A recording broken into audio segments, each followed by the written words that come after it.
All right. So what we're going to do is I'll just talk to you about an issue that I've been thinking about today, all of today, actually in the last couple of days.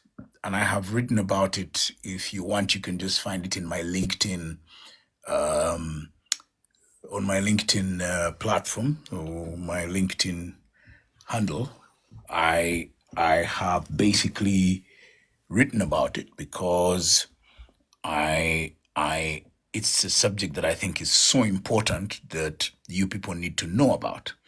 You can go and read it. But while I am here, I'm going to be telling you what that is. One of the things that has been so lately, I have been working on three big projects, and the projects are really big and very important for me because I'm trying to get a business off the ground. Actually, three different projects off the ground, and I'm doing them simultaneously, and I am entirely on my own and dependent on other people who, most of whom are just volunteers, and others really don't owe me anything. One of the things that really struck me is the importance of nurturing relationships. And you see, you guys need to understand one thing. If you're a builder, you know something called scaffolding. Scaffolding is the metals or timbers that are built around a building that help you to get to the top and keep building. Then, when you get really high, you are going to need a crane to do some of this work. Now, the same thing, I would like you to look at your career and your life like a building project. Then you're going to need scaffolding. So if you're going to need scaffolding, one of the most effective pieces of scaffolding is relationships. The people that you engage with, the people you meet along the way, the people that you do life with.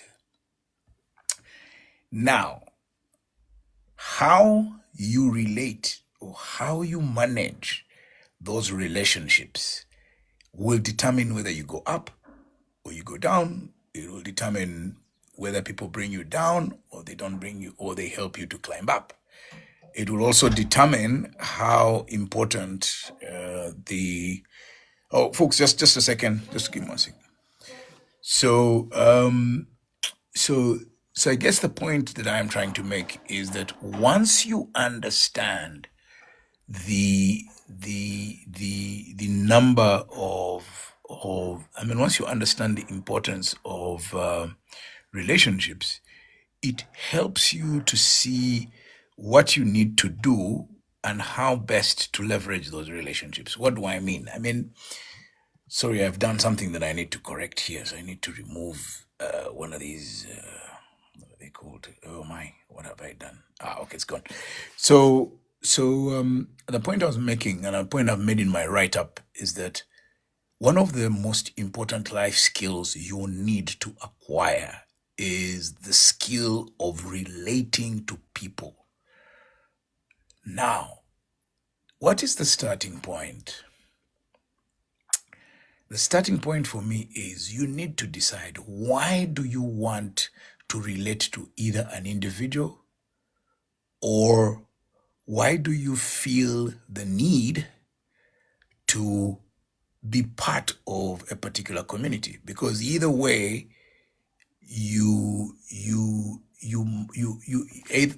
and I've said in there that one of the most important, one of the most critical human needs is the need to connect with another person. So it could be a romantic relationship, it could be a work relationship, it could be a business relationship, it could be just trying to be part of a community where you are accepted, because just the sheer existence as a human being requires you to be in a community. So how then, once you understand why, how then do you go about? So you must know, why do I want to relate with Robert? Why do I want to relate with Solo? Why what? All those questions become absolutely critical, and they become critical because that is the scaffolding you're going to need to get to a much higher level in your journey of life. But what do I see lately? You see that people think that by coming to you or at you with their own demands and placing them forward, front, and center, they're being bold, or they're being, how should I put it? Just not just being bold, they're being bold, they're being confident. But what we don't see is how the other person experiences the way that you want to create the relationship. And in most cases, it's because you don't care. The only thing that is driving you is what it is you want from the other person. You have not bothered or sat down to think, what might the other person want from the relationship? How can I be the one that delivers what the other person wants? Because the moment you do that, then immediately that becomes an investment in reciprocation. So I have made the point in my write-up today by saying that it's very interesting nowadays when I fall on conversations and discussions about romantic relationships. It is shocking how the issue of money is such a central driver. I mean, you want to go, I see people, someone is asking them on a date, the first thing they say is, send me transport money. 1 or 2 days of interaction, I need money for hair, or I need money for this. Young men or whatever who are going out of their way to date senior women, it's just driven by money. When people try to build business relationships, what are they doing? All they're doing is, how can this person help me get the next sale or help me get the next deal? And there is never an understanding of how your engagement with that person helps them to realize their objectives. Now, I think people have coined a good phrase these days. They call them transactional relationships. Wow. Now, somebody called Annie Love is telling me that when you are financially stable, blah, blah, blah. Yes. Yeah. And again, you are the types of people that are misleading others, because I have seen disasters where people are saying, no, I have to get my money. Yes, and that's how you end up either being abused or being beaten, or you generally end up in some really bad relationships, or those that don't even work. So if you don't know why you are relating with a person, the only thing that will make sense to you is a transactional one. How much can I get from this person? What do I get from the other person? And that's okay. And it's like I'm saying, you may feel very clever now because you think it makes sense to you that I know this person, I go to them, they give me business. I know this person, I go to them, they give me food. I know this person, I go to them, they pay my rent. I know this person, I go to them, they give a place to my child. The question is, what will happen when the other person wants their payback? You've got to think about that. When the person you have been relating to says, it's now time for you to return to me, how will you pay back? What are you going to do if you're not ready and all you were looking for was just your own benefit? So, and I'm not talking, guys, just about friends. I am also talking about communities in which you belong. It could be a neighborhood. You've found a house, you've moved into a neighborhood, and you either never come out, you don't know who your neighbor is, you're not part of the community, you don't understand the community issues. When issues arise in the community, you don't want to know. Here in Africa, one of the most important issues is going for burials and supporting people who lose others. So if you can't build relationships based on showing value in those kinds of situations, I guess, what do you say? How will you exist in a community? Forget friendships. I'm just saying, you're at work. You find yourself, you've been given a job, you sit in a pool of people, you don't talk to anybody, you're rude, or you don't want to help people when with their work. So how will you deliver on those outcomes? Or you are in a mall, you have a business there, you don't know, you don't want to deal with other fellow tenants, you're just on your own. So that's why I am saying that if you want to move forward, and my point is very simple, if you want to move forward, progress from where you are today to where you want to be, one of the most effective pieces of scaffolding that you will use to climb that is reliable is building good and solid human connections, relationships that allow you to express your best self, that are authentic, but that will also help the person that you're engaging with or the people in his community, in whose community you are, to trust you, to rely on you, to then want to make sure that what you're trying to do works. Okay, so now for those who want to join the conversation and have questions that they may want to ask, Solo, I am now ready. I don't know if how you're going to manage this because I've decided I'm not going to do it myself. I don't even know whom I'm calling, how I'm calling them, and so on and so forth. So, Solo, please, please, please, get on with it. So bring in the first person, Solo, who wants to have the engagement with me.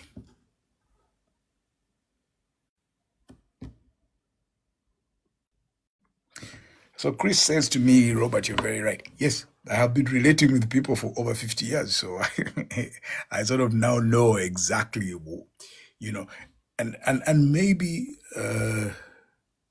okay, yeah. Okay, I need to find Solo. So please, just give me, Solo, I am trying to see where you request. Okay, let me see if I can just do that. Okay. Yep. Right. I think Solo is back. Okay, I'm on Robert. I don't know if you can. Folks, we're going into. Okay. Marion is asking me, she's saying, how can I build relationships from networking events? Look, I'll say this, and coming from me, this might shock you, Marion. I sometimes find that networking events are too contrived and too artificial, but it's good to go there. It's good to go there. And here is a good start. So when you get into an event, please, and then Annie is asking me, she's saying the truth is connecting or relating to people these days is hard thing. I'll explain that because I think that part of the problem, which someone pointed out to me earlier on, is social media has made you guys closed. But let me go back to when you go to an event, please try and make a point of sitting on a place or on a table where you don't know anybody. Have the guts to go and sit at a table or to hang out in the company of total strangers. Now, once you're with these strangers, it is now your responsibility to try and know them better. So what are the ways in which you do? So first of all, always introduce yourself first and introduce yourself by both your names. And if you don't want to give both names, then give your surname, because your surname is what anchors who you are. Like for me, when I meet people, I just tell them I am called Kabushenga. So immediately they can relate to who I am. Even if they don't know you, but you give them your surname, it gives a certain legitimacy and a certain credibility to who you are. Now, also, people tend to have a very narrow approach to their conversations. But a good entry point is what you do. But one of the skills that I have found very, very helpful in such a situation is you must quickly work out questions you can ask the other party. So don't get into a conversation where you're just talking about yourself. I know I am this, I am that. The other day I scored 3 goals. No. Be curious and genuinely curious and ask. When you ask the question, listen. So I'll most likely say, and don't ask embarrassing questions. How old are you or whatever? What's your tribe? No, you ask, so, what do you find interesting? Why are you at this event? For instance, that's a good question. And as guys speak, if you listen carefully, you will have follow-up questions that you ask the person. And I kid you not, every human being who gets asked questions by another stranger is always fascinated. Why is this person interested in me? You may find that the person you're having a conversation with is very lonely and nobody has paid any attention to them. So when you start asking them questions that are not intrusive but look like genuine human interest, you've made your first connection. Some of you immediately dash, can I have your number? No, why do you want to have my number? Maybe we're not supposed to meet again after the networking event. So when you go to events, please pick genuine interest in the other person. How do you pick genuine interest? You ask questions. They answer. You listen to them in detail. Seek clarification. Ask this. Then if you have to say something, tell them something that you might have similar to them. Maybe you have same age children. Maybe you work in the same industry and you're going through the same problems. But don't let the conversation be about you pitching. There are people I run into, greet me, and before we do anything, they start saying, I've been looking for you, I'll call you, can I give you a number?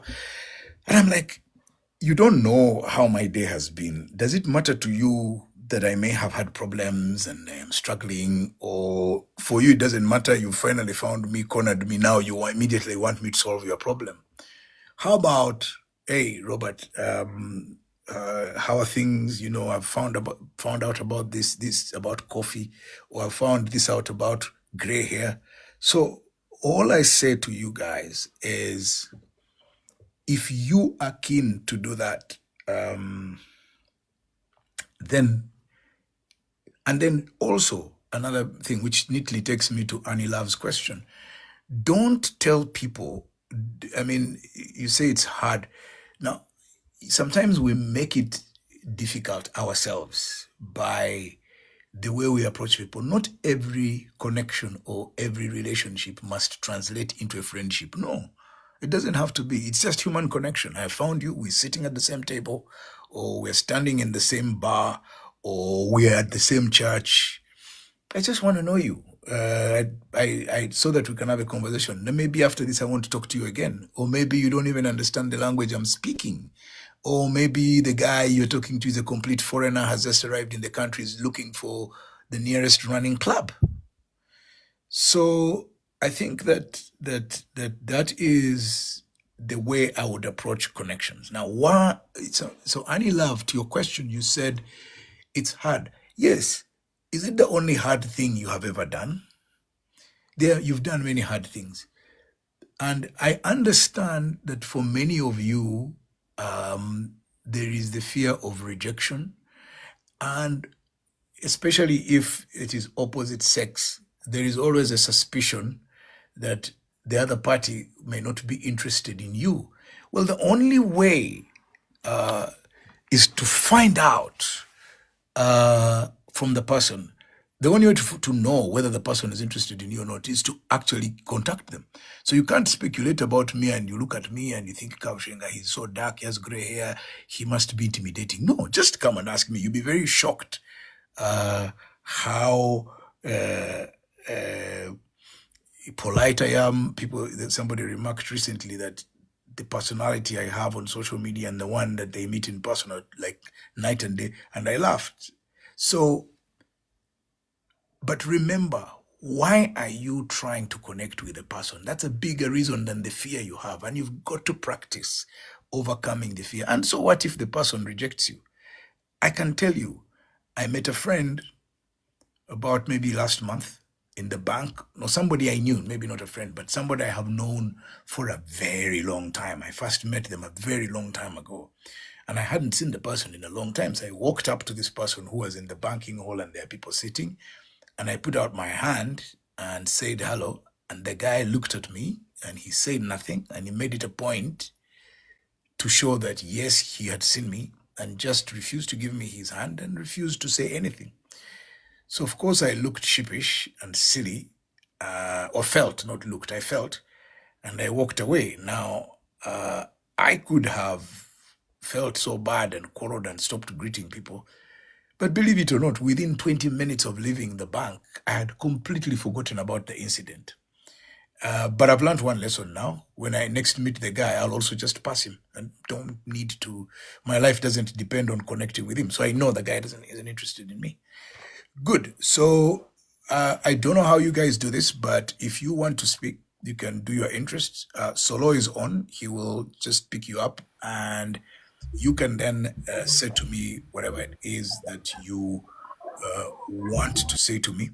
But of course, there are I other don't know if you can hear factors me. that play into the whole gender. I mean, the whole relationship thing. There's so many dynamics. There is power. There is gender.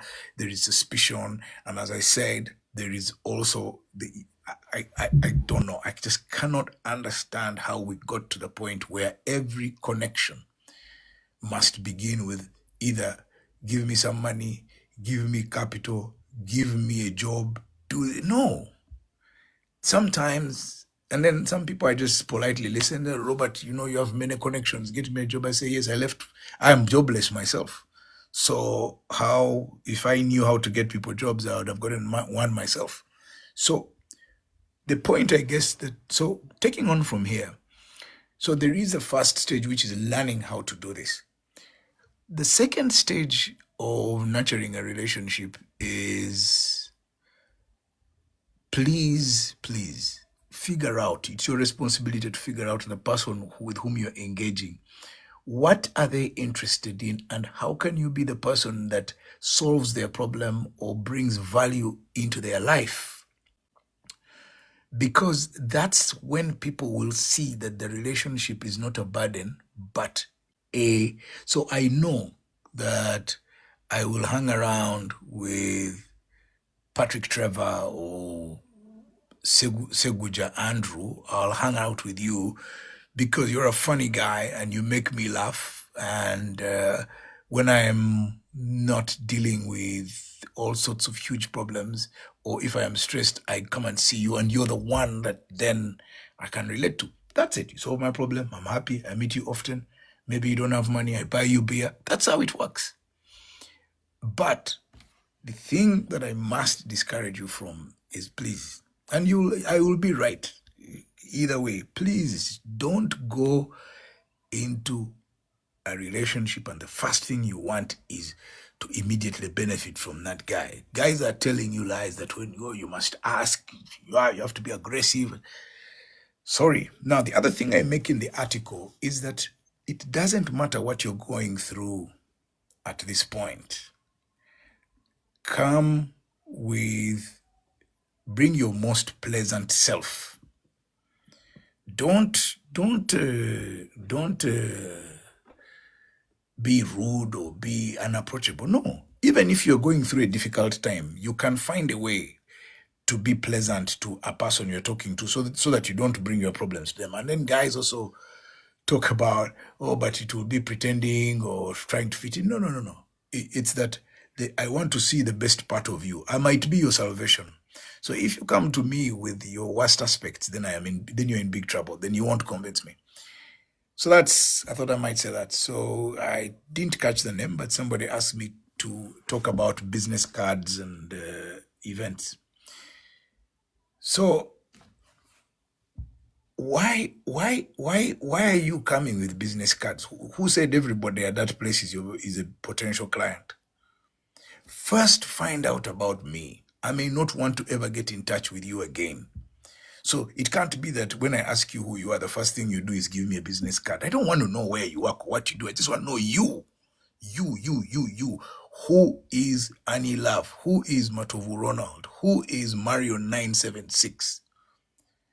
Who is Gloria Glosh Nansubuga? That's what I want to know. I don't want to know what you do. So now, if I listen to you and I am fascinated and I think, okay, this person makes sense, then I will ask. The fact that you're not distributing business cards doesn't mean you have failed to make a connection. No, that's old stuff.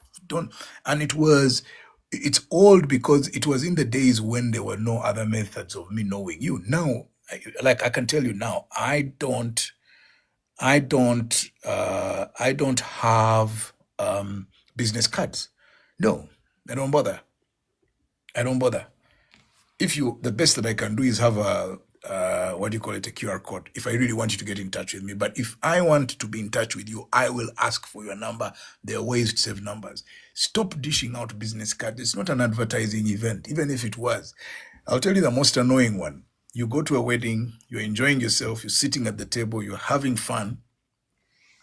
The next thing is you have decorators and event people sharing their business cards and throwing them around. Who wants to know? If I thought you were such a good event manager, or if I thought that you were such a great, you have such great assets as a decorator, or whatever it is, skills, or as an MC, I will ask the person who brought me to the wedding. So please, it's just, you're not going to get business simply because you're throwing around. So that's one. Now, another question has come up about I am lonely. How do I connect with people? Now, you may be lonely, but you are not alone. You are not alone. So it is your job to identify people, and don't go to them because you are lonely. Don't take your loneliness as a problem for them to solve. No, no, no, no, no, no. The other thing that you also need to invest in is be self-aware. You find out who you are and what makes you the person you are, and how can then you take that so that somebody finds you interesting enough to be in regular contact with you and to want to keep your company. That's how loneliness goes. But if you take your loneliness as a problem, you become clingy and you become a burden and a negative force and the toxic emotions. And guys people don't want to deal with that. So all you need to do is figure out, how do I want to be, how do I want to deal with my loneliness? Sometimes people just want to sit and be in company without saying anything, enjoy and go home. So please figure out. Annie, there are no books. This is human life. I'm now talking to you. Glosh, you fear strangers. No, no, no. Look, guys, let's make this very simple. You can even start in your homes. What kind of relationship do you have with your cousins? What kind of relationship do you have with other relatives, people who come around? Practice there. You will slowly overcome. You will realize, oh, I can connect with this person. Of course, some of you have another problem. You are very snobbish. You think, I cannot talk to a houseboy, or I cannot talk to a shamba boy, or I cannot talk to the gate man, or one of the things that fascinates me in life is every time I see passengers on a border and there is a whole conversation going on between the border man and somebody they just picked up on the road. I'm like, wow. So we may have something to learn from border riders. How is it that they are able to hold a conversation? Now, one of the other things you need to learn is how do you generate a conversation? Chiroka and Uncle Denzel, turning connection into opportunities. I am an introvert and people read it as Kwematida. It's okay. I'll come back to that. But let me start with Uncle Denzel. Why must every connection be an opportunity? An opportunity to do what? Why? A connection is a connection. If it then translates later on into opportunity, well and good. If it doesn't, it's fine. It's just you meet a person, you talk to them, and you connect with them at a human level and engage with them at a human level, and they get to experience you as a human being. Finished. Now,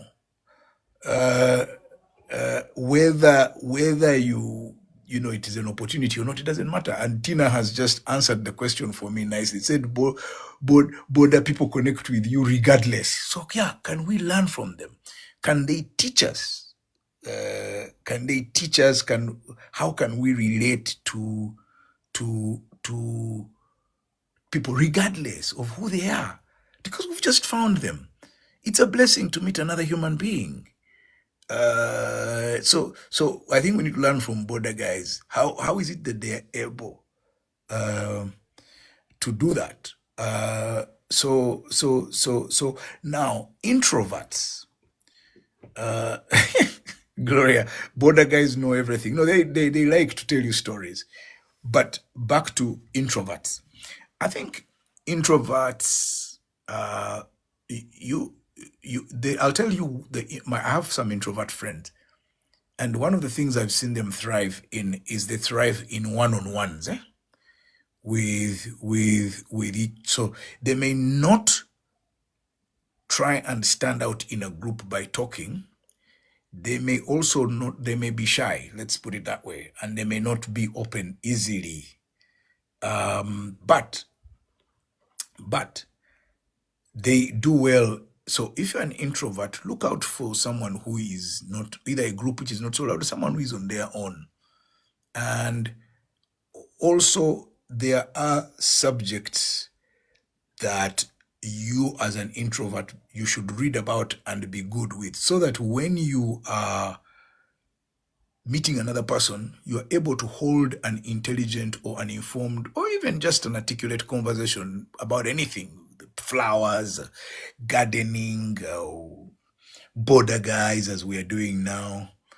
Uh, Emma, come on. Border guys don't just want to sleep with your wives. Border guys want to make a connection because for them, they've learned that their business depends on them being very personable, and they're also lonely. I mean, the guy's been sitting on a border the whole day. And so when he meets a fellow human being, he immediately wants to start talking. So my point to you is that as an introvert, you first of all, once you are aware that you're an introvert, that's fine. So how do introverts thrive? And these are days of technology. You can just do an AI and it will tell you how there are therapies that are there. But my biggest point really is that then don't not everybody can thrive in big crowds and talk loudly like some of us. Some of you may just, on the side, talk to someone quietly, then one, two, three, and then if you meet those three, four people in the same company, you become more confident about yourself. But also, those people will start complimenting you because they'll say, "Oh, by the way, did you know so and so is like this?" And then you get more confidence. Now, how can I, Charles Sempija, how can I discover myself so I become relevant to people? Number one, people, you always receive compliments. People will say things to you often that are good. That's already a window into who you are. That's how you learn about yourself, because people are telling you about who you are. Then when you know your strong points, you know where to stop. So that's important for me. So don't worry about I've lost my line of thought. Sorry, guys, because I'm seeing all of the Marion is pumping, saying, networking events have to. I'm under pressure. Did I come back with sales? Let's separate two things. There's a difference between a networking event and a sales event. If you've gone to do sales, go and do sales. That's your work finished. It's work. It's not. It's not. But yes. But if it's a networking event, you are under no obligation to report back to office. Why? You can even refuse to go. So, but back to, I wanted to conclude the issue of introverts. That is, as and yeah, I think the issue was about being self-aware. People will tell you, you will get feedback, and that's how, with time, you're learning. Oh, I am like this. This is how people see me. Now, on the basis of that, as I said, you deploy yourself. Being an introvert shouldn't be, don't, some people use it as an excuse. Some people use it to mask bad behavior. That we can't do very much about that. If you are unpleasant, that is your headache. Now, I think what I'm going to do, Solo, is I think I'm going to invite someone here, because we need to talk about this issue of loneliness, because I think that it's an epidemic. Not maybe it's some kind of situation that many people are facing. I'm not sure that I am authoritative enough to give you solutions. So I'm going to find someone whom I can ask to come by and we have a conversation online about it, because I think it's so important, especially for people who may feel that society is leaving them out. and then they're alone. Some of you were born alone. Some of you are single children. Some of you, your families have disintegrated. Some of you, everyone has gone their ways. Some of you are at work and nobody pays attention to you. It's that. So, and it's then people here are busy saying, we are as introverts, we are called all sorts of things.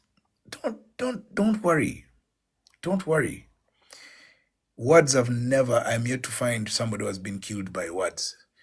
The key issue is just pay attention to who you are. If you are conscious that you have trouble being outspoken, you have trouble thriving in big groups, then find where you function. Some people are very soft spoken, but very assertive.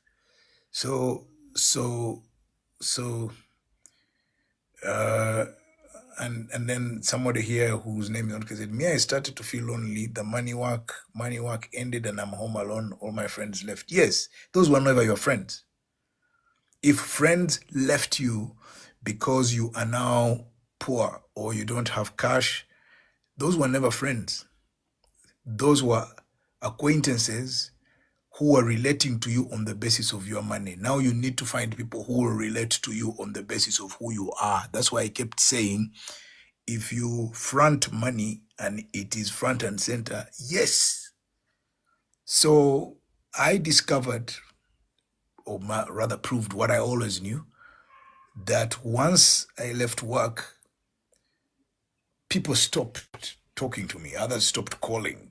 I understood, yeah, those were just associates related to my work life. So there's nothing, no hard feelings. Let them go and relate to the new person. I will stay with people who genuinely want to relate to Robert. And so it's been excellent. I have transitioned. People, and I will repeat, Annie Love, I am going to repeat this. Please, people who relate to you because of the money you have are not your friends. They just want to help to relieve you of some of that money. They're not interested in you as friends. Don't make that mistake of thinking that because we hang out together, I am the one who buys the drinks and therefore we are friends. No, we are not. What you are dealing with is parasites. That's a trouble, please. So for me, the people that I have found to be genuine friends, even now, the ones I meet and we end up having a very, very, very good relationship with today that I met after, it's because I can tell that they see me for who I am. They're not looking to relieve me of my wallet.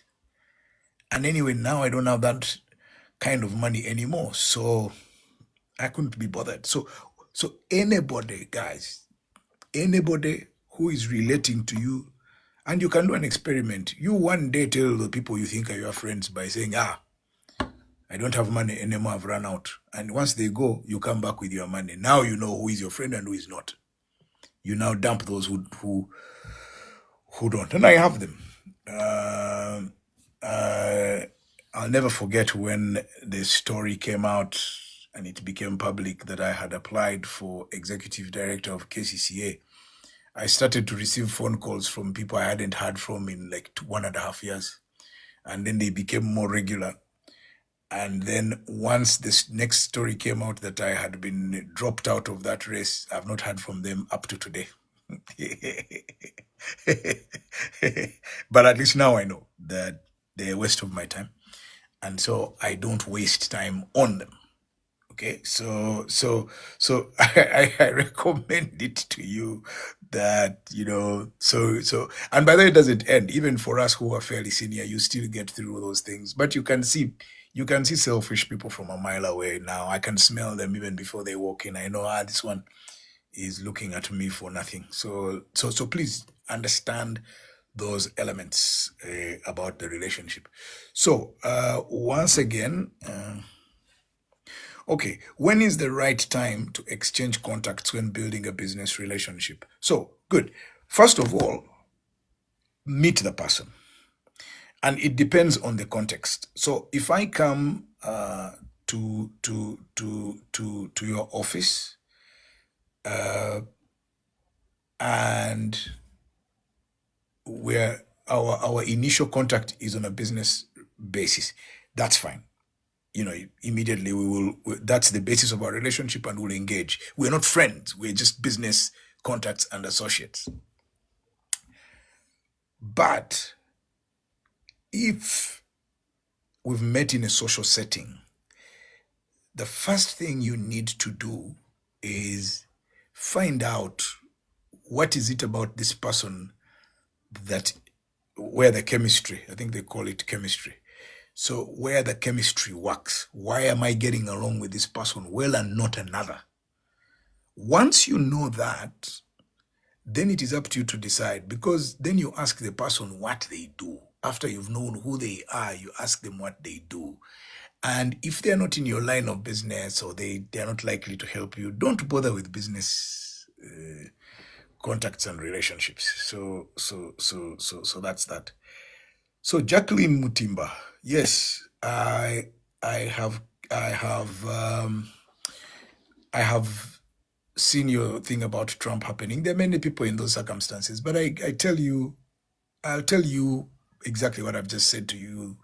When I stopped being managing director, the same thing happened. That's okay. There are others who have always wanted to relate to Jacqueline Mutimba. Find them. They're there. You as you. And those are the people with whom you have a meaningful, productive relationship, rather than trying to chase after associates you met because you were in an advantageous position. That's that. Gemma Sports Center is asking me, what keeps me going? What keeps me going is, one, I have over time developed an understanding of what matters to me as Robert. So once I know what matters to me, then I find other ways to keep pursuing what matters to me. The other thing is, I find activities that connect to my core, my soul. So one of the things I enjoy is creativity, innovation, starting things, moving them, solving problems, connecting people. So it really, really doesn't matter to me where I am at. So like now, I am feeling so fulfilled. Over the last almost 1 year, I have been working on a project to do the Independence Marathon. Whatever happens on Independence Day, that day, the experience of building up and people understanding me better, people have met new people, looking at guys with great skills, younger people with ambition. I'm like, wow, this is great. So it's very, very fulfilling. So that kind of experience, knowing that there is a life every other day, keeps me going. Of course, the other thing is exercise. I read a lot. I genuinely enjoy people. I mean, if I meet you, I want to know who you are. I ask questions, and then somebody tells you a story, and you're like, wow, this is a great person. So that's one element that I like to. So somebody has asked me, I forget the name, what happened to your networks after you lost your job or you left work? Yeah, like I said, there were those people whom I had met and with whom we developed a connection. Those ones have remained, and they've been very helpful. But there is another category that you're going to find shocking. These are people who are looking at me and who knew about me from a distance. And so those people continued to regard me highly and respect me. And I've met many of them in different contexts. I mean, a simple one, for instance, is at the airport when I sometimes travel. They treat me with such courtesy and dignity, even though I don't have a status in society in terms of a job. So, so, and in some other networks, again, because I am, like I've explained to you, they, they, I have been able to call on them and ask for something. But I never ask for something simply because it benefits me. I ask for something because I know that if they help me, those people uh, will benefit from me doing what I am asking them to help me to do. So I must bring some value to them. The most important thing is that I am still able to make phone calls to them. But again, I go back to where I started. My relationship with them was never just the transaction of doing business with them. We always related. So if I found them in a place and then I would engage them and we would talk. And so that's what I would say about the old network.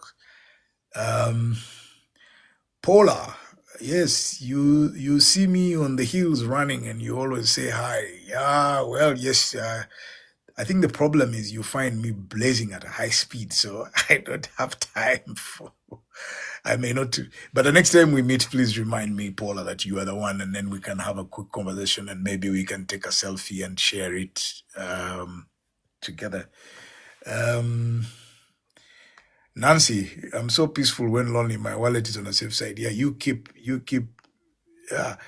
Paula, you said it's me always saying hi. Yeah, then just say hi back. That's okay. No problem. I'm just trying to meet new people, even on the road when I'm running. Yeah, Kenneth Ken J is asking me about my journey. One day I'll talk about it. It's been 50 years. I'll look for Bamulinde. Don't worry, Eti Bubu. I'll get him. I'll talk to Bamulinde and see if he has time. Now, how do I manage the family pressure of providing and building myself for a better future? That's up to you, man. What matters to you? I keep going back to that. Ask, guys, what matters to you? Okay, so let me find my guy. So people, if you want to join in conversation, I think I think what okay, how Robert, I don't know Jessica if you can Simon, hear me. how do you relate to marketing products and building relationships for business? Guys, building relationships is building relationships, period. You don't build relationships always for something. You build relationships, period. Then see how those relationships can be leveraged. Then would I take another job? I don't know anymore now. I've lived this life and it's been very interesting for the last 4 years almost. And I wonder, would I want to go back and sit in a box called an office? And frankly, even when I applied for the ED of KCCA, I later on regretted because did I actually want to go back? Maybe not. So maybe this is a different time in my life. It's a different season and I should live it differently. You dress differently for different seasons. Which financial books do you recommend for focus on leveraging their finances? I hope I can find it in my shelf here. Ooh, where is it? It's called The Psychology of Money. It's by a guy called somebody Housel. The Psychology of Money.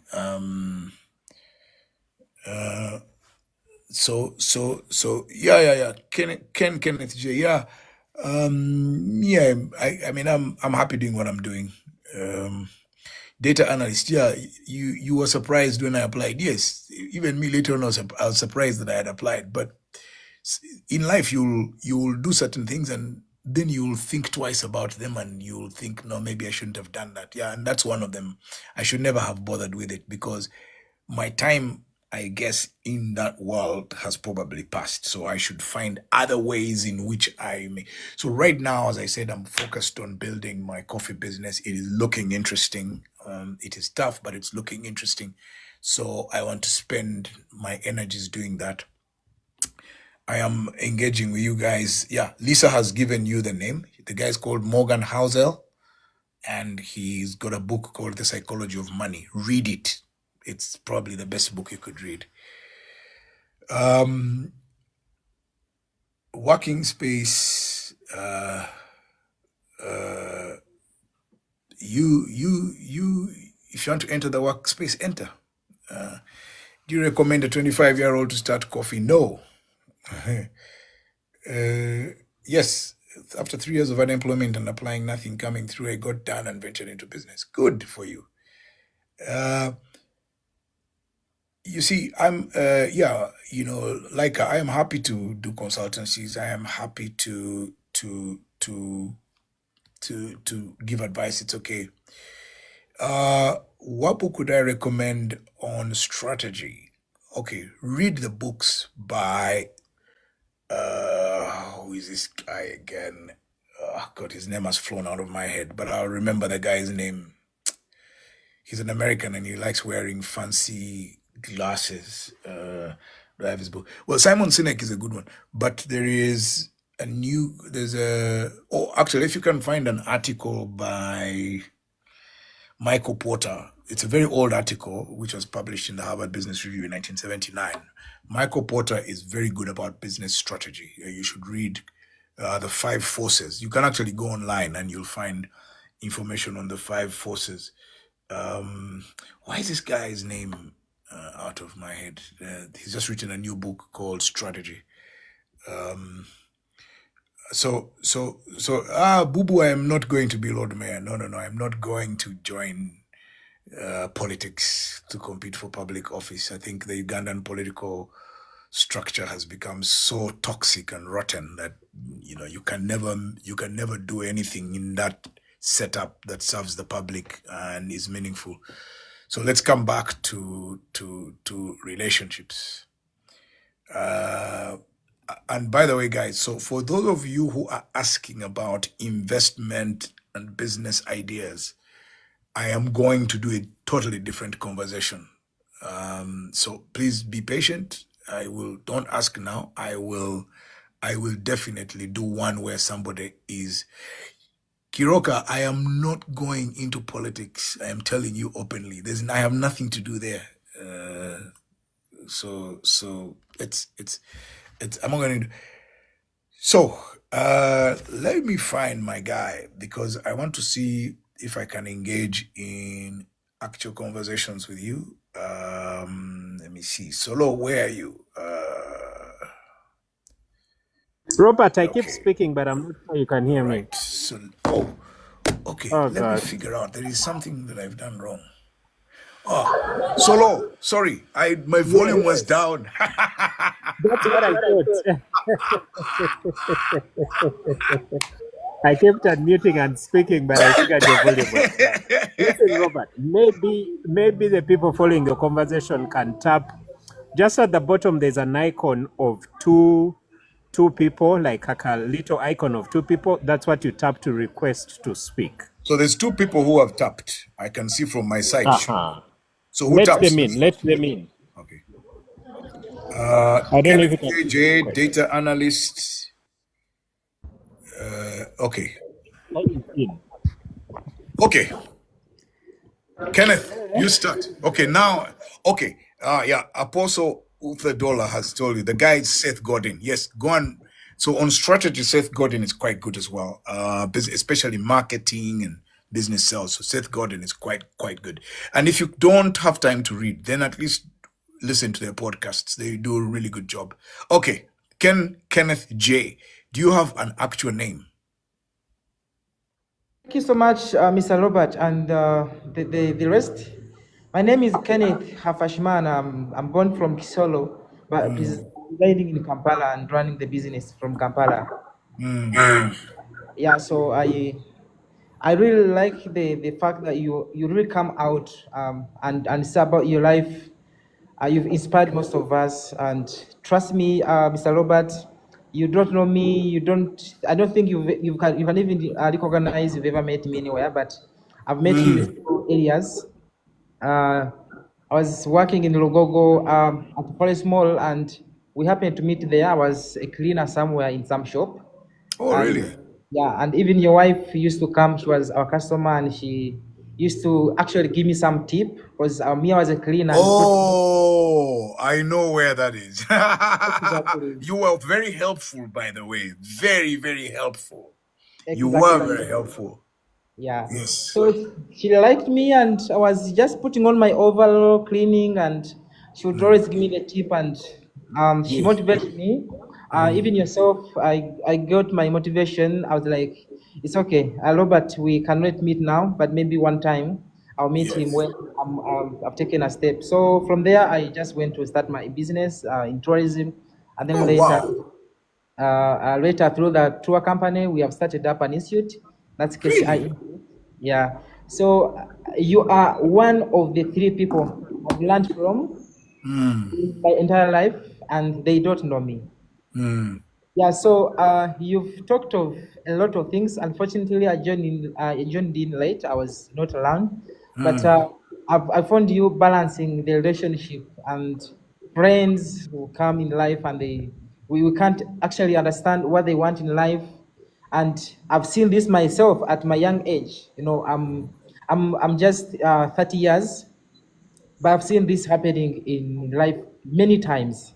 People Okay. just come to life, they see you have this, but they want to be like they are assisting you, but in actual sense, they want to get something from you. They want to see you stuck, and they come into the picture that they are assisting you, and then after they go. I've learned, I don't know, you said of the business, you have a show, I mean, a discussion for basically that. I wouldn't really wish to drive you into that or to go into that mostly. I will really wait for the time you have that, and I'm going to be making sure I follow you and I can be updated. Uh, Okay. yeah, Let's let data analyst come in as well. Thank you. thank you very much. Okay. Good evening, Robert. How are you? I'm good. This is Mujisha Innocent. Innocent, how are you? I'm good. I'm a data analyst at NSSF and with Old Mutual. Me, I'm Oh, always here when you are you work live. for me as well. Yeah, Okay. I'm always here when you are live. Okay. So, what do you Oh, want to okay. say very quickly? Because I've got two other people waiting to speak. Me, I'm always ready to be here with you because you Okay, inspire me thank a you. lot. All right. Okay. All right. AT Boo Boo.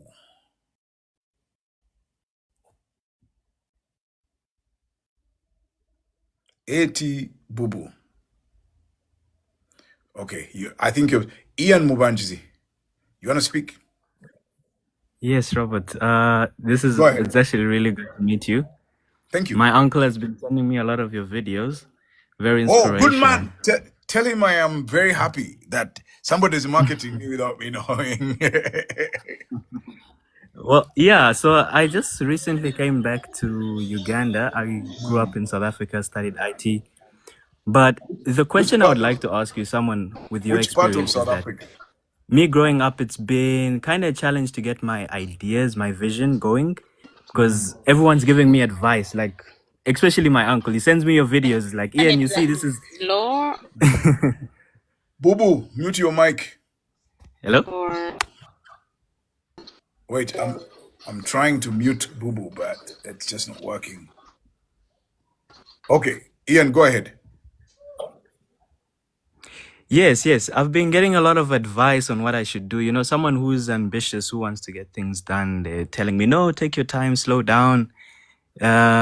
But like, I don't know. Sometimes I feel like I have to do things on my own, sort of, because I feel like Yes, no one sees what I want to achieve. yes. So I just wanted to So hear your advice on this. what's stopping you from doing what you want to do?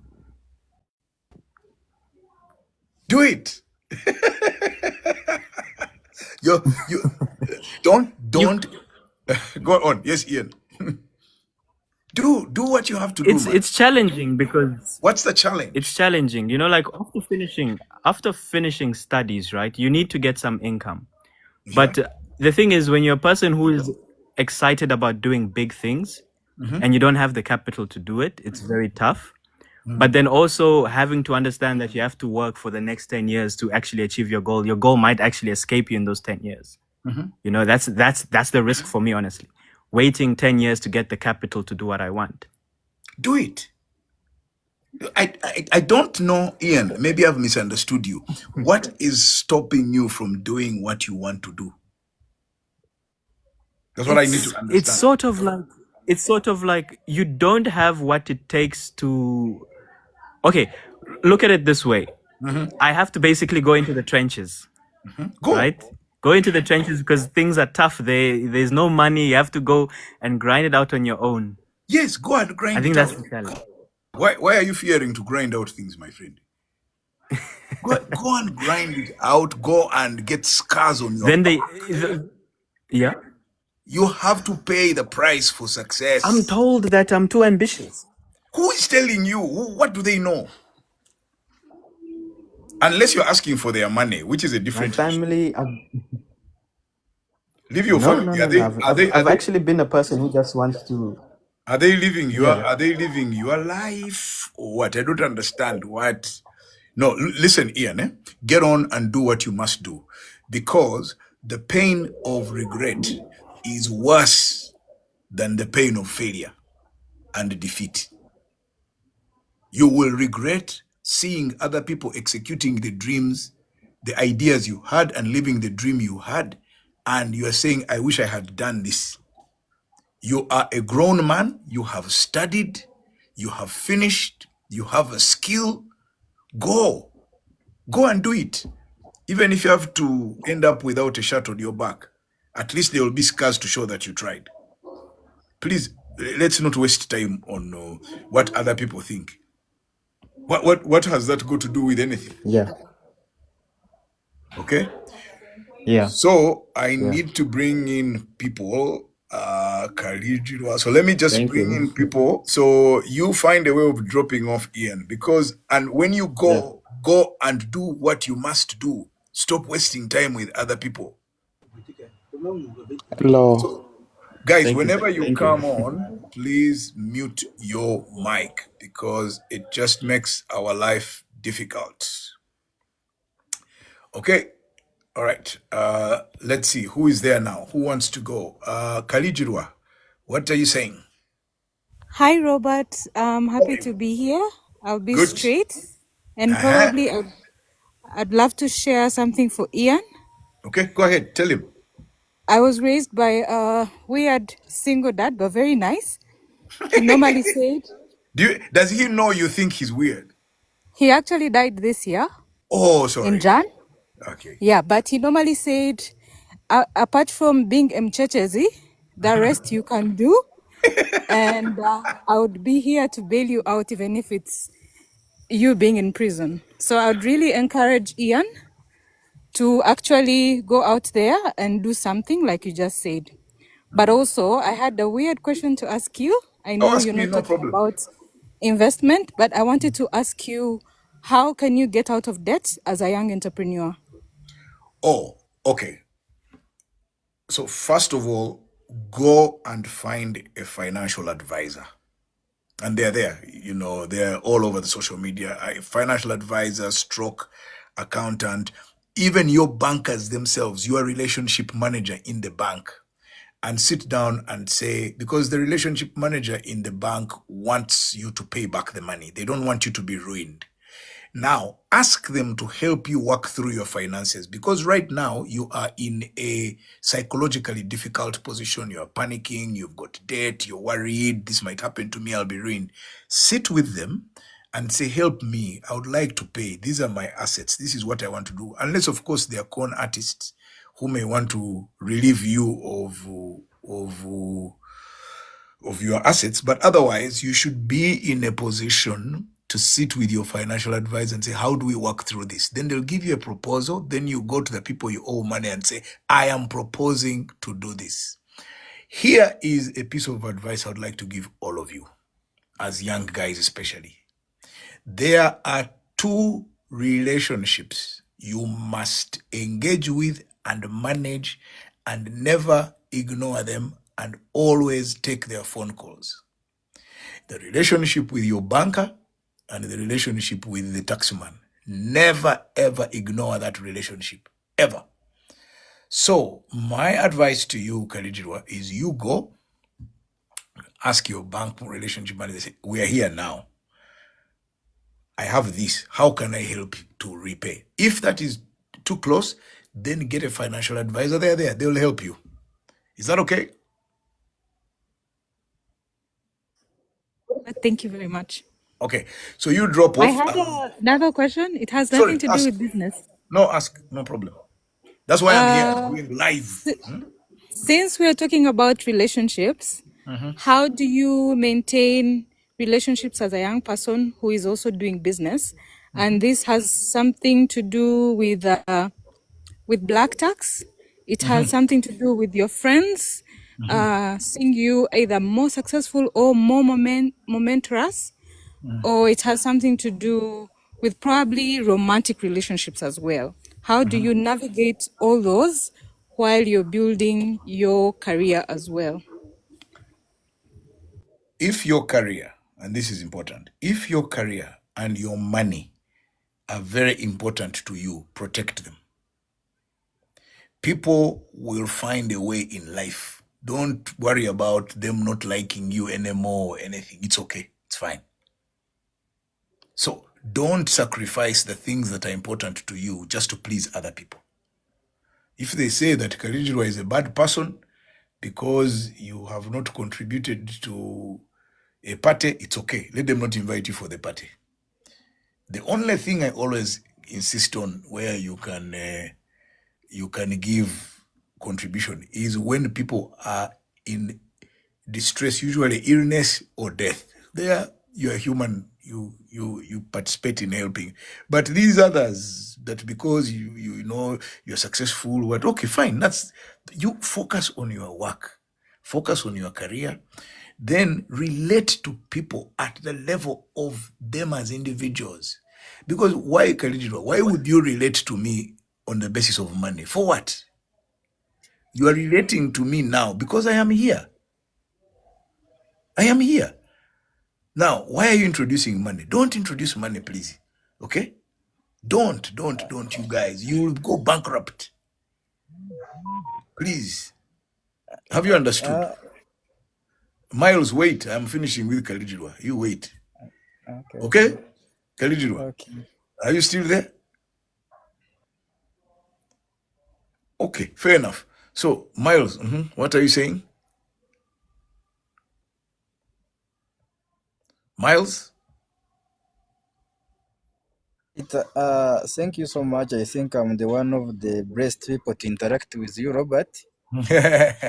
I was a student while you had New Vision, but I wish, and I had this question on my heart, but before that, I would wish to ask you also this. I have only two questions. One? There is someone as a young person who is being introduced in business, and you have chances to interact with people. So how can you maintain and manage that relationship from the beginning? Number Then the one. second, Number okay. one, be polite. Number two, be humble. Number three, be pleasant. Number four, understand your place in relation to other people. You're not equals, you are young. Once you understand those principles, they will help you to relate to people who are either senior or older or have more experience. If you're a young person. Question number two. Then the question number two, this one I think it is not related with the topic of the day, but it's about you. Me? So as serving a public servant, what is that one thing that if today Robert Kabushenga is no more? Just hold on 1 second. Hold on. I'm coming. Okay.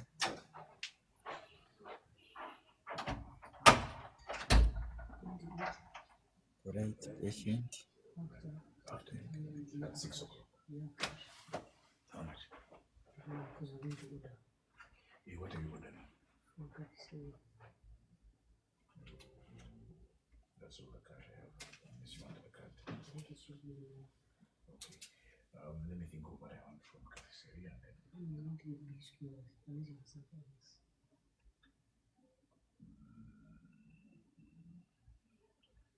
Okay, they're right. Here's nothing. Okay, fair enough. That's okay. Rice.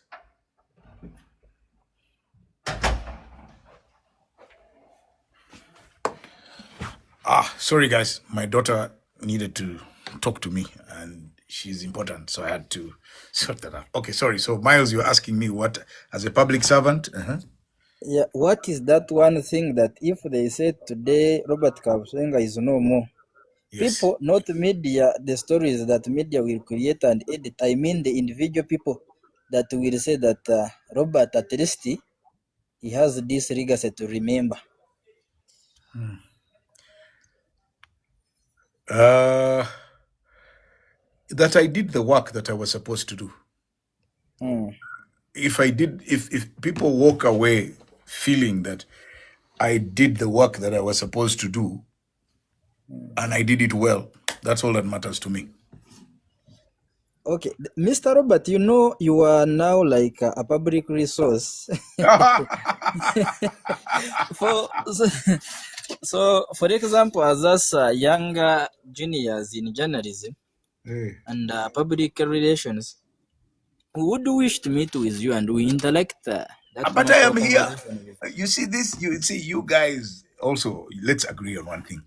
Any method by which you can meet a person is sufficient. I've put aside 2 hours on a Saturday evening to have this conversation. So you've met me. There's no big issue. Don't worry. You have found me here. Otherwise, then we'll start. I have to drive, go to Boyogerere. Then we sit in some funny place. There is smoke and loud music. No. I am here. Okay, so now let me take John. There's John. He's been waiting. You always do this every Saturday? Yes, I will be here Saturday evenings from 4 to 6. It's a committed time, public service. I am here to have a chat. Yeah. Thank you. All right. John Liazi. Okay, let's see who else is out there. Oh my goodness. Okay, so I've got Katumba Fred. I've got Arthur Bagarukayo. I've got AT. I hope you can come in, Boo Boo. Let's see, Professor Charles,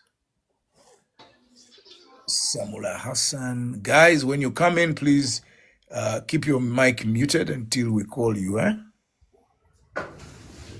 But Kenneth, you've been here, so you're not ready.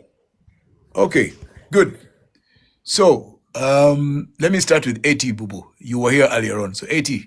Oh, John, you hold on. Let me first finish with AT. She was here before you. AT, Boo Boo, go ahead. Good evening, sir. How are you? I'm very well, thank you. What are your real names? Atkunda Charity. AT stands for Atkunda, then Charity. Okay, how are you, Atkunda? I am well. So I have a little experience to share. Go ahead, please. I have spent 3 years jobless, and then I was a young mother as well by the time I lost my job, and then in the same time my husband lost his job. And so the whole of last week we were in depression, and the matter was when you're married and you have just gotten married and your husband has no job, and then you have to begin to depend on people and all that. That situation sent me in depression, and of course everyone around me was judging my husband for being useless, for being what. I remember when I shared with my family, they told me, how can you make a mistake like that? And then I told them, I cannot leave someone when they are unemployed. So the pressure that came from friends leaving us and then family members cutting me off, it really sent us to depression. And I was the only person that really felt it, because my husband is kind of like a reserved man. He doesn't share his problems. He's an introvert. But then me being all over and coming from a family where people expected me to work or they look up to me, it was really, really challenging. So the whole of 2024, I went into depression because of unemployment for both of us.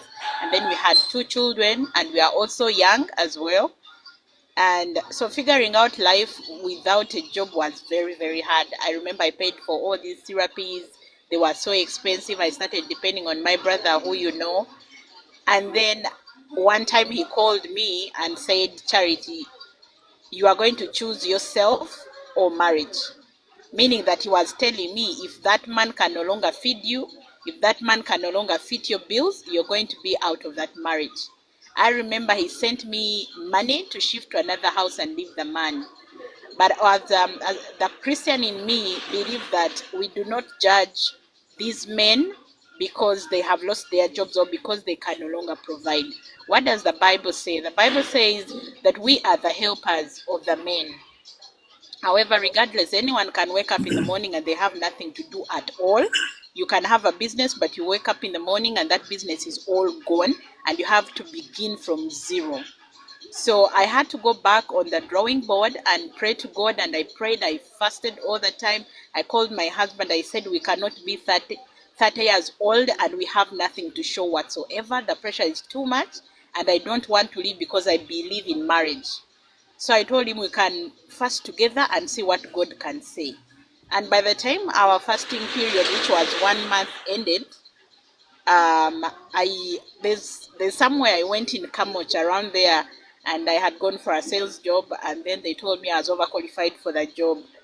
And then I had to beg the HR that if you cannot employ me, then employ my husband. He's home, he has been a credit officer for like 4 years. And then I began to now to talk about my husband instead of me. That's how desperate I was, because the world had put us in a position where my man was so zero. I am the friend that we used to feed and be there for, they had all gone and then started saying I married a very broke man. It really broke me, but out of that prayer and fasting period, my husband got a job that is really, really cartoon paying. But I wanted him to get out of home and just be busy, which I thank God for now. He's still there for like 3 or 4 months now. And then me, I came back home. I said, you know what? You cannot keep telling people your problems or paying all this money to go for all these therapists. You need to talk to yourself and know what you want. So I sat down, I'm like, okay, if I cannot get a job, then what can I do myself? By then I was doing online juice business that I used to overmarket, but it wasn't paying because of the children. And then I had to sit down and say, you know what, let me go out there. I had 1 million on my account. I said, I'm going to just get any bags in town and begin from there. I will tell you that I began in December this last year. I opened a shop which was very small at a mall in Chireka, Junction Mall, and that is like the smallest shop on that mall. But I told God I am going to do this. I started with about 50 pieces of bags, black color, and nobody was buying the black color.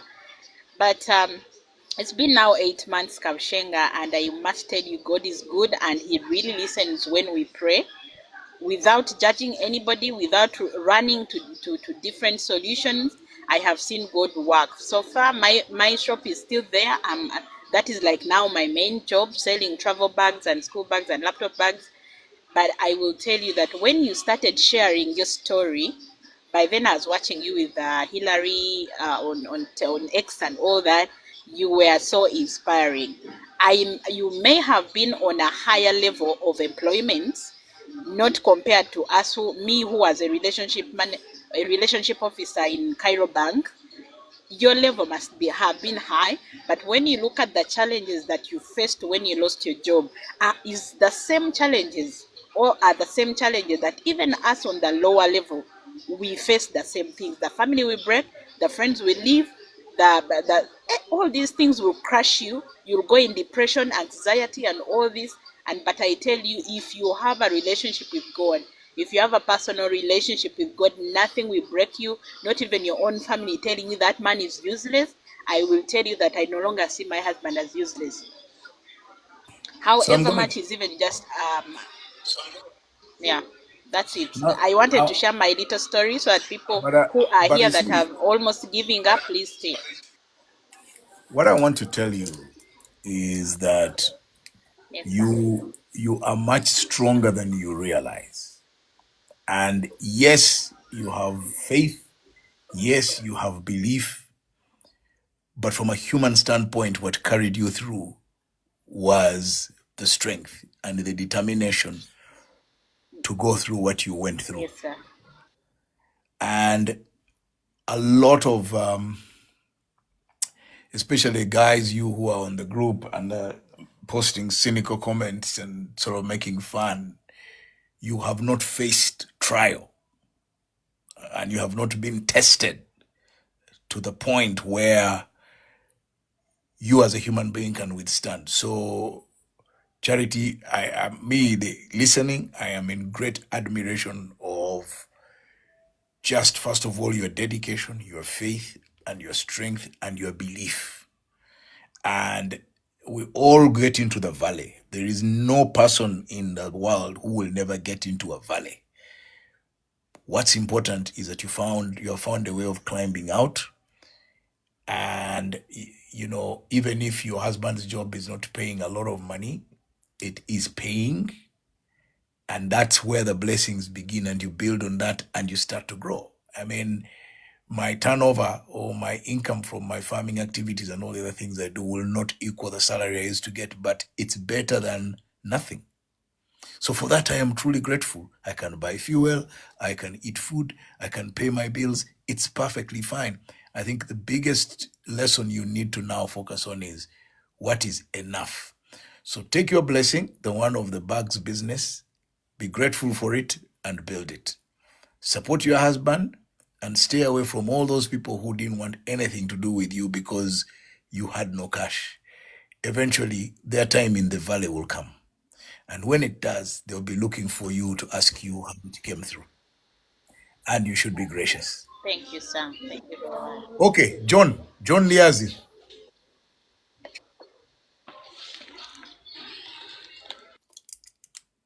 John, unmute your mic.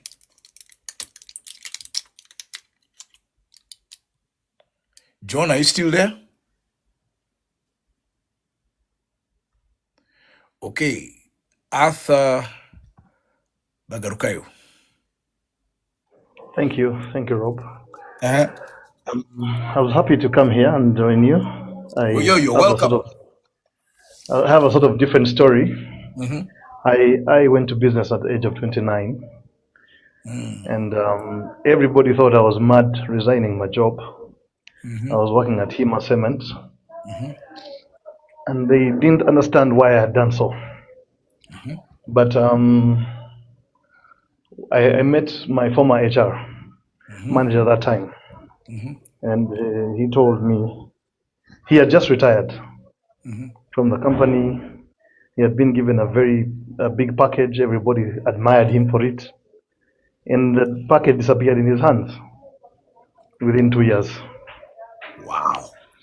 And he had nothing to do. So I meet him over a drink, and he tells me, Arthur, be very wise. Leave when it's still early, because in the minute you don't get a chance to do business, at my age, you can't manage it. It will be very hard. Rob, you are lucky. You were at the helm of a big business. You sort of understood running a business. You should be very grateful to God for that. I am. Trust me, I am very grateful. You imagine somebody who was running an HR function. He would not understand how to run a business holistically. But also, I'm sure you had some challenges as a person. Even now, Yes. because the kind of business I was running and the kind of business I'm involved in now are totally different worlds. And I've still made mistakes and I've continued to make mistakes. But the point you are raising, Arthur, is for many people, which I think they should not miss and they should go away with. Know when it is time to leave.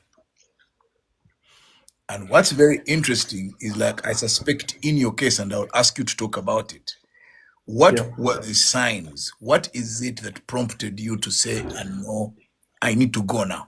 You tell me. I don't know, Rob, I don't know that you know Mbuvi Ngunze. He used to be the Yeah, MD of I Unitem. yeah, I remember He was Mbuvi. my He's the one. MD. He's the one who went to Uganda. I mean, to Kenya Airways. Yeah. Yes, and also Uh-huh. was pushed out. Yes. Mbuvi was a beautiful, beautiful boss. We had a very lovely relationship. He introduced me all the big CEOs in Kampala. I enjoyed my time there. Now he was moved out of Uganda, and the next guy walks in, and this guy didn't like me. He made it his business to make my life difficult. Wow. So I remembered that conversation with my HR guy, and I said, you know what? I should go and do business. Luckily, I was in a sales function. So I was in a sales function, and I'm an engineer by profession. I always wanted to have a construction company. I'm lucky I came from a line of an engineer. My dad is also a civil engineer. He had opened a company which didn't do very well. I decided, you know what? Let me take it on and see what happens. So you see, Arthur, Yeah, I really want to just touch the issue a bit more. That sure. people get lost and miss the signs. You see, like in your case, it was obvious that you were no longer wanted. But instead of being bitter and being angry and trying to fight, you read the signs correctly and say, it is time for me to get out. And this is my sort of the spiritual side of me, which says the signs are there. Life wants you to move on and go and be better in another context. Yes. If you are pushed out, if you wait to be forced out, it's because your time has passed to leave, and now you're going into where your blessings were, they're not there anymore. And Correct. in my own case, with hindsight now, I look back and the signs had started like literally a year before, a year and a half before. And so when the communication was given to me, I had the option of trying to fight it and say, maybe let me go to court or let me do what. No. The moment it came, I knew this is it and it's time to go. And yeah, here I am, and there you are. So I think the lesson we need to give to people is when you're in a job and the job starts to be a burden and you're beginning to do things that don't agree with your values, you're beginning to just basically, it's time to go. But if you don't leave then you should wait to deal with the negative consequences. So it's good to hear from you. Yeah. So I went through the tough cycle. The tough cycle was mine was first 5 years. Very difficult. Yeah. Pushed out. I mean, I did quite a number of transactions, this and the other, and some got really nasty. Until my 5th year, I got into a transaction which went south. And in the construction business, a transaction that goes south of a magnitude, the contract was about 4.5 billion shillings. I found myself in debt 700 million. My ex, packed up her bags and left. Said, this ship is sinking. I salute you, sir. I'm out of here. Now you're dealing with a breakup, you're dealing with debt, you're dealing with everything else. I think that was the point that I became a businessman, the true businessman. That's when you grew up.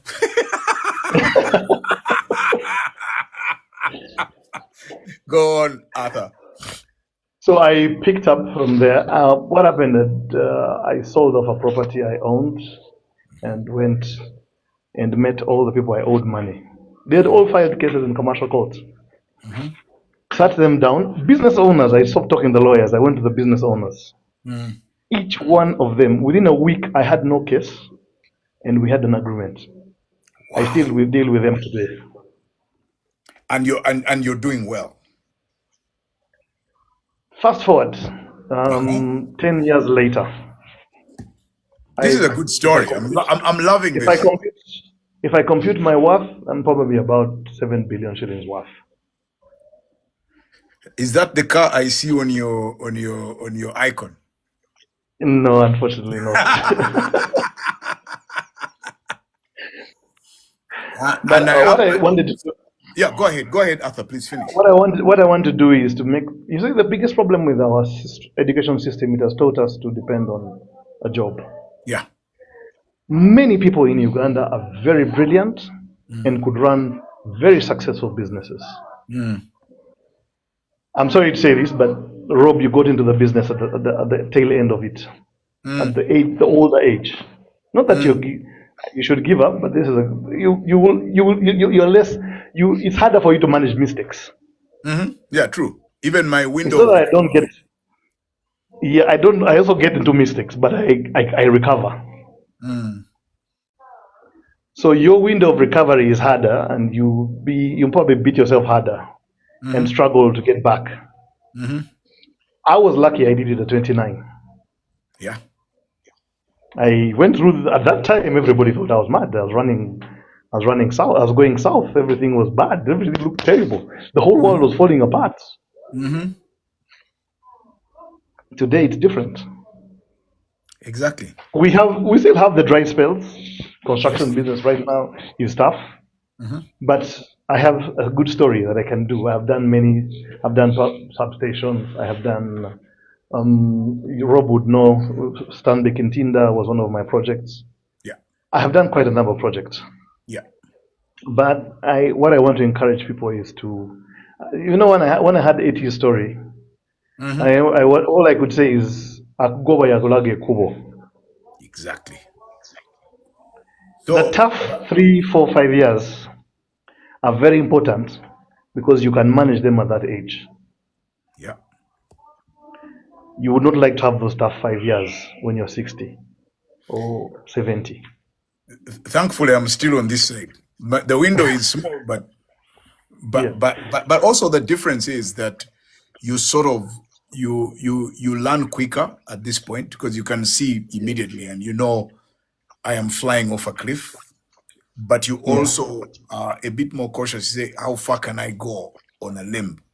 So yes, it's true. I don't disagree with you, but for me, I am determined because I believe that biologically I still have 20 years of energy and I can push.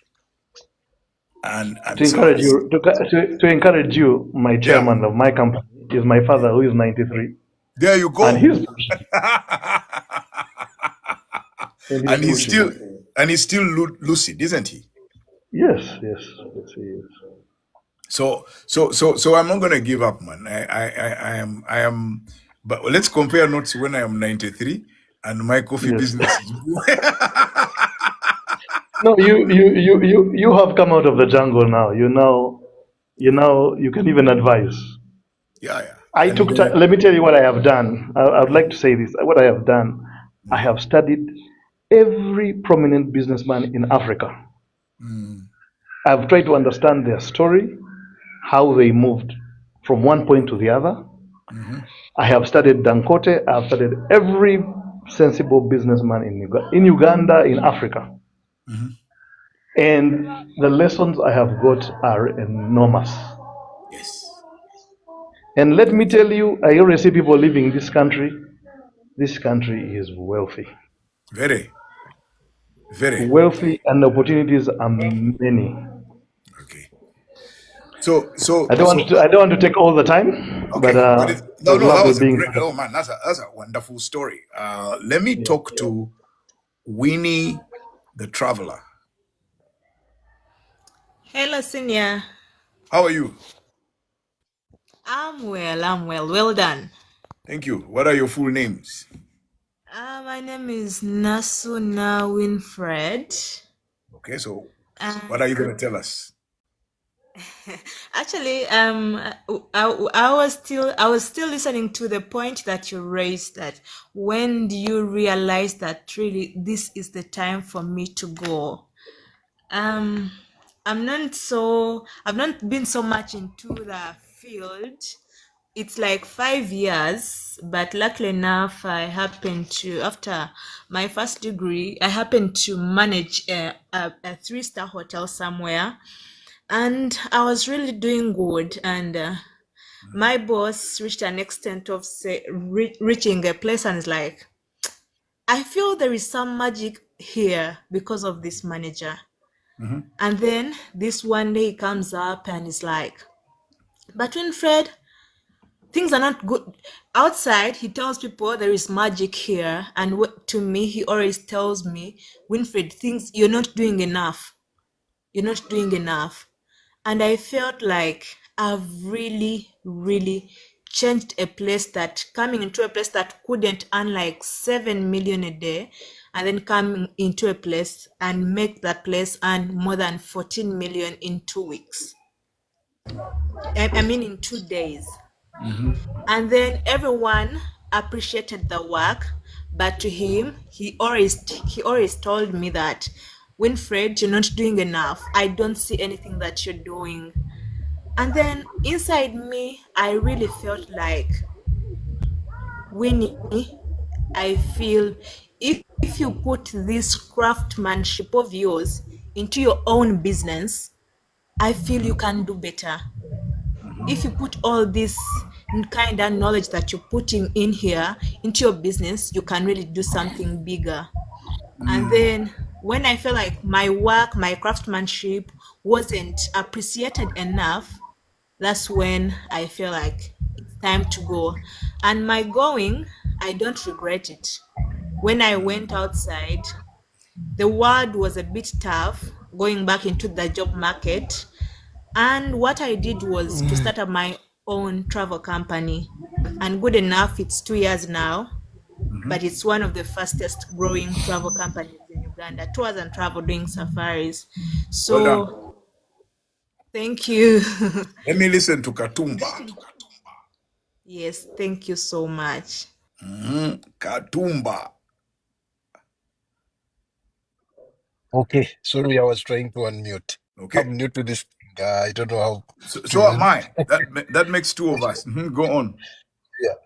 Yes, I'm Katumba Fred. I'm sorry. Not so much going to talk about retirement and everything, but I'm in a We're not. puzzle. Kabushenga, I know We're you're talking going to about help me. life, not retirement. Uh, We're talking about life yeah. generally. Okay. I moved to the UK. Mm-hmm. My wife called me. Mm-hmm. Actually, I'm on a dependent visa. I've been here Good. for 2 years Mm-hmm. with our son. Mm-hmm. Thank God we welcomed another daughter. Mm-hmm. So now we're a family of 4. Mm-hmm. But I'm in a puzzle. Mm-hmm. I want to invest back home. Mm-hmm. I'm in the UK, but on an island. I don't know if you will very well know the Channel Islands of the UK. Yeah, there are very rich people who stay there.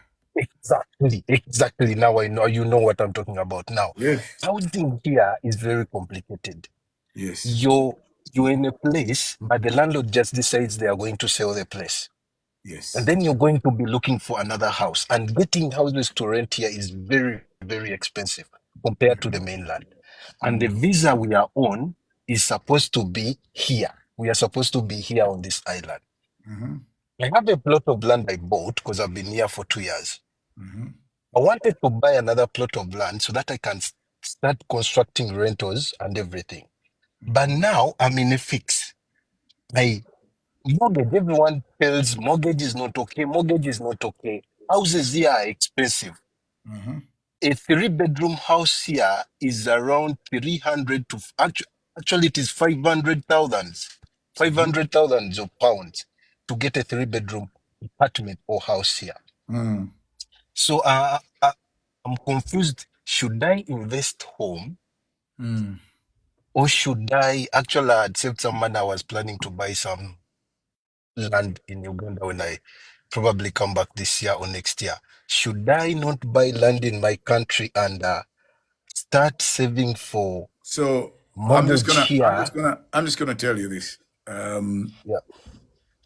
One, Solo, let's arrange to do a session with someone who is good at finances and investment.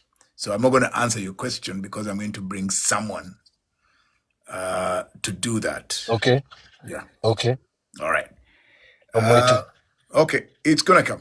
Don't worry. Solo is organized like that. So, lever something, lever something 8.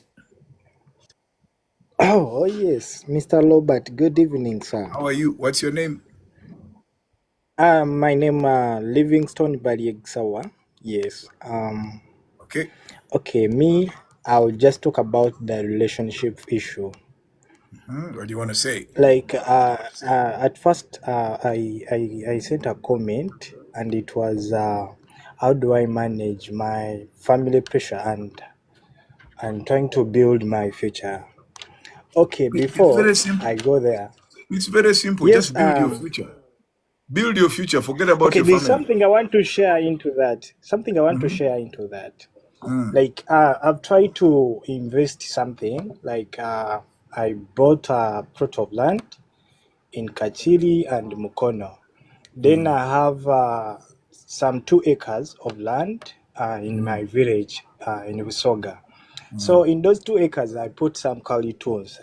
So when I put some Kalituns, my family is that side. So I try to tell them to, okay, supervise for me and tell me something about all that. So they are so interested in knowing the plots that in Okay. Kachiri and Mukono Before, that they are not before. interested in knowing what is on my land Okay, there just to hold tell me on. the feedback. So I'd be confused. Hold on. How Hold how, on. how Hold do you on. want to know? Okay. Hold on. There's somebody called Chigezi Girl who has something to say. Can you request and I let you in to say what you want to say? Because I'm losing track of the things you're typing. Now you finish. I finish, huh? Yeah, finish. Yeah. Okay, so I'd be asking myself, these people that are so interested in knowing my plots in Kachiri and Mukono, but they're not interested in knowing the plots that are near them, that they can tell me that all this is going this and this and this. So I be want to buy more lands, like to invest something, but they're not interested in looking for maybe land to help me in that. I have to get someone outside, Why? but they Why? are so interested in knowing this, you Why are you know. interested in if your family is not interested in your issues, leave them alone and go and do your own things. I don't see that there is a big problem there. You are very lucky. I don't see the problem. If they're not interested, don't get them interested. Otherwise, you'll end up with problems. So leave them. If they're not interested, leave them. Go and do your own thing. Okay, Kigezi girl, tell me what is the issue you are raising? Okay, good evening. Hope you're doing How are well. you? Me, I'm very well. And you? I'm fair. Okay, let's I'm proceed. 26 years. Yeah, I'm 26 years and I'm battling with procrastination. Like I get up in the morning, I have energy to do something, then when it reaches noontime, I feel like I don't have energy to do it again, then I keep postponing, and at the back of my mind I feel like years are leaving me. Are you sure it's procrastination and not depression? Is there something that's bothering you?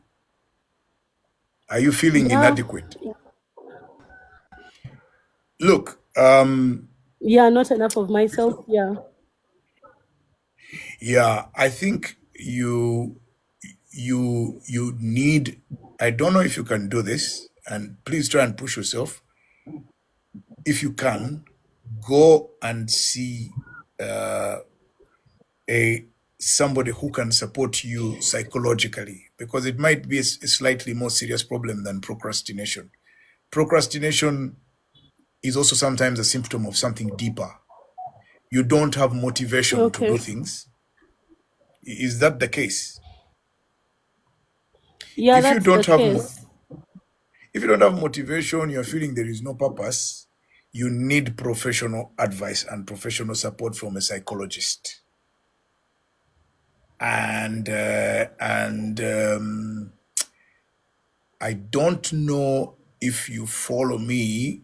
I'm just trying to find a way of getting you the contact of somebody I know who could support you to find the right help, because that's what you need. You may be dealing with a much worse problem, and which could get Because I'm worse. becoming lazy day by day.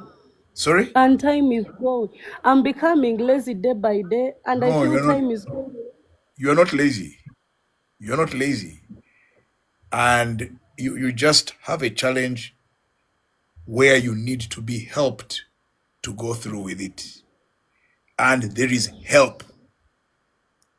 There is, have you heard, I didn't get your name. I said Chigezi girl, then we started talking. Yeah, I'm called Rachel Mary. So Rachel Mary, there is help. There is Really? help. Yes, there is help. There are professionals who can help you. You're not becoming lazy. You are not bad. You're not incompetent. You're a good person who is experiencing a challenge. And let me say, if anybody knows of a good psychologist, please recommend to Mary, because otherwise it will get worse and you might end up doing something to yourself. So please don't allow yourself to get that far, okay?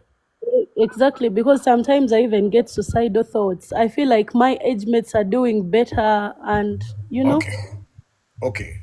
So you send me a message on there is somebody so you've seen my producer Solo. His account is Studio 84 UG. Inbox him now. He will get you help. Okay. Don't delay. But for me, the thing I am going to tell you is don't feel sad or terrible about yourself. There is help. You can get help and get your life back on track. Are we together? Okay. Please, you We are feel together. Thanks a lot. Yeah. You can get help. Don't worry. Don't. I lose it sometimes. For sure, I lose it. No, you're not going to lose it. My friend Solo has reached out to you. Inbox him now, Studio 84 UG. He will get you help. You will get help, Mary. Don't feel despondent. There is help in the world. Okay? At least promise me that you will reach out. Right. Please promise me. Don't procrastinate on that one. Okay, I'm please? going to. Trust me. I'm going to. Please do that. Rams 777, you also reach out to Solo. All right. We shall find you help. Then update UG now. Update. Tell me. Yes. Hi, Robert. How are you? I'm good. Your names?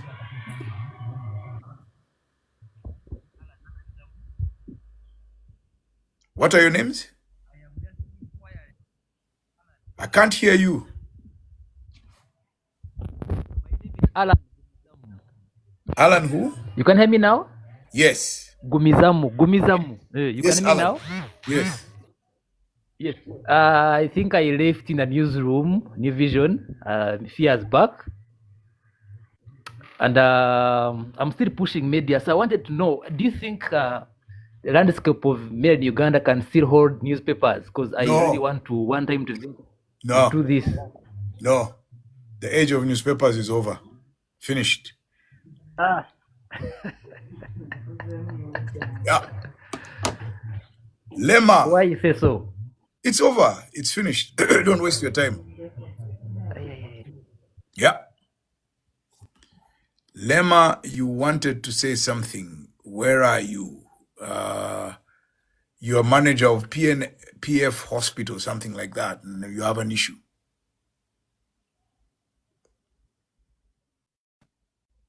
Okay, guys, it's 4 minutes to 6. So Solo, we do two things.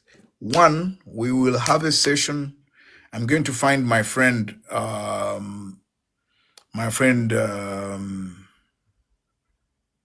Vanessa. I'll bring her here. Those people who have mental health struggles, people who are lonely, we're going to go through that session. I'm going to bring her here, and you can say everything. She's a professional. she will deal with that. In fact, I'll probably do that session sooner than Saturday, because I think it can't wait.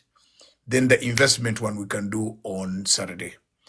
Okay, guys, I'm truly grateful for your time. It's coming to 6 o'clock. My family wants me to go and join them. I want to go and have some food and then also spend a bit of time with them. So, guys, thank you very much for the time we've been together. The guys who are lonely, the guys who are struggling, the guys who are having suicidal thoughts, help is coming. In fact, Solo, let me see how tomorrow goes, but I could even do it tomorrow. Let me look for Vanessa. What do you think? Yes, Robert, I think Sunday afternoon is good. Okay, let me see how to go about it tomorrow. All right. Okay, guys, see you.